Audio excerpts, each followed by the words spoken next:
بسم اللہ الرحمن الرحیم۔ السلام علیکم دوستو، آپ دیکھ رہے ہیں ہمارا یوٹیوب اور فیس بک چینل ڈاکٹر عمر فاروق اسٹرالوجی۔ دوستو آج 21 فروری ہے، 2026 ہے۔ جیسا میں نے آپ سے عرض کیا کہ میری سب سے بڑی خواہش یہ ہے کہ ہم اس علم کو بیان کریں دن بدن، تاکہ جو ہمارا تھوڑا بہت اندازوں کا علم ہے یہ ڈیٹا کلیکشن موجود رہے، اور میرے جیسے جو اور طالب علم ہیں آنے والے وقت میں بھی جو لوگ اس علم کو سیکھنا چاہیں تو وہ ایک تو اس سے تھوڑا مستفید ہوں، اگر ہماری کوئی باتیں غلط آ جائیں تو وہ اپنے علم کو آنے والے وقت میں درست کر پائیں۔ علیم ذات اللہ کی ہے، ہمارا یہ ڈیٹا کلیکشن ہے، اندازوں کا علم ہے جو صحیح بھی ہو سکتا ہے اور غلط بھی ہو سکتے ہیں۔ برج حمل میں دوستو اس وقت پہلے خانے میں نیپچون کا اور زحل کا کران چل رہا ہے۔ یہ کران یہاں پہ 230 مرتبہ ہے۔ پہلے ستارے یہاں ایک کران ہوا، پھر یہاں سے آگے گئے، پھر ریورس ہوئے، پھر کران ہوا، پھر واپس گئے برج حوت میں اور پھر واپس آئے، تو یہاں پہ یہ ان کا تیسرا کران ہے۔ اور میں عرض کرتا چلوں، جب سے پاکستان بنا یہاں پہلی مرتبہ یہ تیسرا کران ہے جو زحل کا اور نیپچون کا ایک ہی مقام پہ ہے۔ برج حمل والوں کے لیے اب ان کے جو دماغ کو اگر ریڈ کیا جائے، جو لوگ آپ سمجھے 30 سال سے کم عمر کے ہوں گے ان کے ذہن میں یہ دھوکے، فراڈ، پرانے خیالات پیدا کرے گا۔ دھوکہ اور فراڈ پیدا کرے گا، پرانے خیالات پیدا کرے گا۔ اور یہ جو یہاں زحل ہے دوستو، یہ برج حمل والے دوستوں کے ذائچے کے 10ویں خانے کا حکم ستارہ ہے۔ اب انہیں اپنے روزگار پہ، اپنے معاملات پہ، اپنے لوگوں کے اندر اپنے نام کو لے کے بہت ان کو سینسٹیو ہونا پڑے گا، حساس ہونا پڑے گا۔ کوئی ایسا قدم نہ اٹھائیں جس سے انہیں آنے والے وقت میں پرابلم آئیں۔ دراصل دوستو ذرا سی بھی کی گئی غفلت یا غلط فیصلے برج حمل والوں کو آنے والے کئی سالوں کے لیے ذہنی طور پہ اذیت کا شکار کریں گے۔ جب زحل ذائچے کے کسی بھی بندے کے ذائچے کے کسی بھی خانے میں آتا ہے تو اس کے اثرات اس خانے کے اور باقی ستاروں کے ساتھ نظرات کے مطابق ظاہر کرتے ہیں۔ یہاں پہ جب زحل پہنچتا ہے تو اپنے حبوط کے خانے میں پہنچ جاتا ہے۔ جب یہ حبوط کے خانے میں پہنچتا ہے، چاند یہاں آگے ہر مہینے اس کے ساتھ کران کرتا ہے۔ لہٰذا برج حمل والوں کو اب آنے والے وقت میں بہت محتاط رہنا چاہیے، بہت سوچ سمجھ کے قدم اٹھانا چاہیے، اپنے روزگار پہ بہت توجہ دینی چاہیے۔ اگر فرض کیجئے کہ کوئی صاحب ہیں، ان کی آمدن بہت اچھی نہیں ہے، اپنا بزنس کرتے ہیں، تو انہیں اپنے اخراجات کو کنٹرول کرنا چاہیے۔ اور پہلے وہ 10 گھنٹے دکان پہ بیٹھتے تھے، اب ان کو 12 گھنٹے بیٹھنا چاہیے۔ تو اس طرح بہت زیادہ توجہ اور بہت زیادہ محنت سے یہ لوگ مشکلات سے بچیں گے۔ زحل کا جو اثرات ہیں 30 سال کے بعد، جو لوگ اب 60 سال کی عمر میں ہیں تو ان کے اوپر اس کے اثرات کم آئیں گے، لیکن 30 سال سے نیچے والے لوگوں پہ اثر بہت آئے گا۔ کہ برج حمل والوں کے ذائچے میں یورنس ان کے فنانس کے خانے میں گزشتہ 8 سال سے بیٹھا ہوا تھا۔ اب یہ 27 اپریل 2026 کو یہ برج جوزہ میں چلا جائے گا، جہاں نیپچون کے ساتھ پازیٹیو نظر قائم کرے گا، اور ان کے ذائچے میں آلریڈی پلوٹو 11ویں خانے میں آیا بیٹھا ہے۔ لہٰذا اب لوگوں کی طرف سے معاملات، دوستوں کی طرف سے امیدیں، نتائج سنجیدہ لیول پہ بہتر رہیں گے، اور اندرون ملک جو سفر ہیں اس سے بھی فائدہ ہوگا۔ اس سے آگے چلتے ہیں دوستو۔ اس سے اگلا جو ہمارا برج ہے وہ برج ثور ہے۔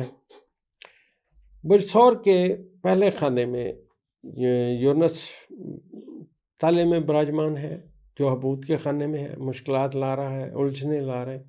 لیکن جیسا میں نے عرض کیا کہ 27 فروری 2026 کو یہ یہاں سے رخصت ہو جائے گا، پھر دوبارہ یہاں نہیں آئے گا۔ تو اب ان کے ذائچے کے 12ویں خانے میں جو عرض کر رہا ہوں کہ زحل اور نیپچون کا کران ہے، ان کو اپنی صحت کے اوپر بہت توجہ دینی چاہیے، اور اس کے ساتھ ساتھ ان کو اپنے بلڈ پریشر کے، اپنے آنکھوں کے معاملات، سر میں معاملات، کڈنیز کے معاملات، اس کے اوپر ان کو بہت توجہ دینی چاہیے۔ اس سے اگلی بات یہ ہے کیونکہ زحل ان کے ذائچے کے 10ویں خانے کا حکم ستارہ ہے، ان کو اپنے روزگار کے اوپر بہت توجہ دینا پڑے گی۔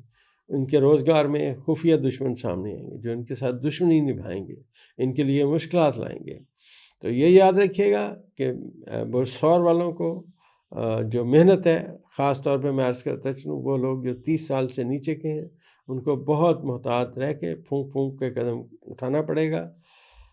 ذرا سی بے احتیاطی ان کو الجھنوں میں ڈال دے گی، اور خفیہ دشمنوں کے حوالے سے سخت ترین سبق ان کو یہ ہے کہ اپنے خفیہ دشمنوں سے محتاط رہیں، اور آنے والے وقت میں اپنی کوئی بھی بات اب کسی بھی بندے کے ساتھ اپنا کوئی راز شیئر نہ کریں، ورنہ یہی چیزیں ان کے لیے مشکلات لائیں گی۔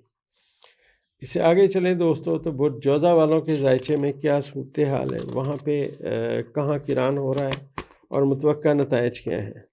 برج جوزہ والوں کے ذائچے کو اگر پڑھا جائے تو اس وقت ان کے ذائچے کے 11ویں خانے میں زحل کا اور نیپچون کا کران آئے گا۔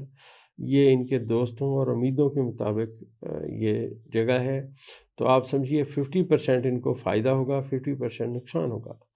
11ویں خانے میں زحل کا بیٹھنا اپنے عبود کے خانے میں بہت زیادہ کسی سے توقع لگائیں گے تو آپ کو وہ توقع آپ کی پوری نہیں ہوگی۔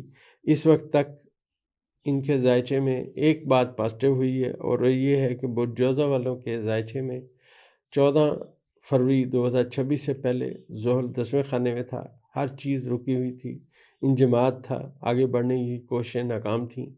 تو اب کم از کم ان کو اس جو نقطہ انجماد آیا ہوا تھا روزگار کی وجہ سے، اس میں بہتری آ چکی ہے، اور یہاں ان کو اپنی صحت کے اوپر بہت محتاط رہنا چاہیے، خاص طور پہ 27 اپریل 2026 تک۔ اس کی وجہ یہ ہے کہ یونس جب ان کے ذائچے کے پہلے خانے سے نکلے گا تو آپ سمجھیے کہ ان کا جو مشکل وقت ہے وہ زندگی میں سے ختم ہو جائے گا۔ اب ان کی نتائج جو ہیں امیدوں کے مطابق آنے کی سمت میں باتیں آئیں گی۔ ان کے لیے بہرحال یہ اچھا وقت ہے، کیونکہ یورنس کا ان کے پہلے خانے میں آ جانا، 12ویں سے نکل آنا، اور ان کے تالے کے خانے میں آلریڈی مشتری بیٹھا ہوا ہے جو اپنے بادشاہت کے مقام پہ ہے، تو برج جوزہ والوں کے لیے یہ وقت اچھا ہے، اپنی روپے پیسے کے حوالے سے، روزگار کے حوالے سے ان کی چیزیں انشاءاللہ بہتر رہیں گی۔ برج سرطان والوں کو دوستو، اب یہ دیکھیے برج سرطان جو ہے میرا بھی برج سرطان ہے۔ اب اگر ہندی طریقے سے پڑھا جائے دوستو تو میرے 10ویں خانے میں زحل آ گیا جی، 6.5 لگ گئی جی۔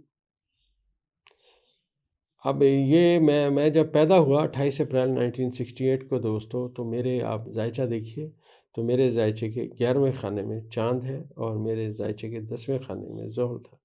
لہٰذا جب میں عمر کے تقریباً 27 سال میں پہنچا تو زحل کا پہلی مرتبہ یہاں انٹرنس ہوئی، اور میں نے اپنی زندگی کے 7.5 سال بہت مشکلات کے دیکھے۔ میں جانتا ہوں یا میرا خدا جانتا ہے میں نے کیسے وہ وقت گزارا۔ اب یہ دوبارہ آیا ہے، لیکن اب یہ میرے لیے 60 کوئی معنی نہیں رکھتی، کیونکہ میں آلریڈی اس میں سے ایک دفعہ گزر چکا ہوں۔ برج سرطان والے لوگوں کو جن کا ذائچہ برج سرطان سے شروع ہوتا ہے، ان کے ذائچے کے پہلے خانے میں مشتری آیا ہوا ہے، ماہ رمضان ہے، عبادت اور ریاضت میں ان کا دل کرے گا، اور انشاءاللہ یہ جو ورد وظیفہ حاصل کریں گے، اور ان کا جو اسم اعظم ہے یا حلیم اس کا ورد رکھیں، تو اس سے ان کو بہت نتائج اچھے ملیں گے۔ ذائچے میں ایک بات کی میں آپ سے عرض کرتا چلوں، سنجیدہ جو نوعیت ہے اس کو برقرار رکھیں، لا البالی پن سے محفوظ رہیں، اور اپنے آج کے کام آج میں مکمل کریں، اور اپنے آپ کو مصروف رکھنے کی کوشش کریں۔ یاد رکھیے گا، اگر آپ نالائق، جاہل، ان پڑھ، گنوار قسم کے لوگوں میں بیٹھیں گے تو وہ آپ کی ترقی کے راستے میں حائل ہوں گے۔ زحل جو ہے یہ بنیادی طور پہ ان لوگوں سے بلونگ کرتا ہے، حبوط کے خانے میں جب ہو تو جو لوگ نچلے لیول کے ہوتے ہیں، جن کا رنگ کالا ہوتا ہے، بال سفید ہوتے ہیں، اور ان کی ایک آنکھ چھوٹی بڑی بھی ہو سکتی ہے۔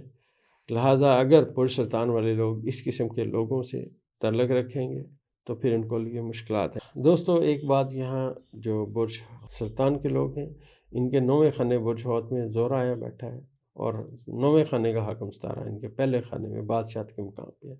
لہٰذا برج سرطان کے لوگ روحانی اقدار میں اب آگے جائیں گے، اور ان کے آپ سمجھیے روحانی معاملات بہت بہتر ہونے کا وقت ہے۔ ماہ رمضان بھی ہے، جو لوگ اپنا اسم اعظم برج سرطان کے پڑھنا چاہیں وہ اپنا اسم اعظم یا حلیمہ پڑھتے رہیں، اور انشاءاللہ اس سے ان کی لائف میں بہت بہتری آئے گی۔ باقی دوستو اس طرح 4 برج کر کے آنے والی 3 ویڈیو میں ہم 12 برج انشاءاللہ پورے کر دیں گے۔ دوستو ماہ رمضان ہے، ہماری دوائی پولیکیور منی بیگ گارنٹی کے ساتھ آپ آرڈر کر سکتے ہیں۔ وہ تمام احباب جن کو پکوڑے، سموسے، مرغن چیزیں کھاتے ہیں ماہ رمضان میں اور ان کو تذابیت کا مسئلہ بن جاتا ہے، نیند نہیں آتی، گھبراہٹ ہوتی ہے، ہماری دوائی پولی کیور منی بیک گارنٹی کے ساتھ آپ آرڈر کر سکتے ہیں۔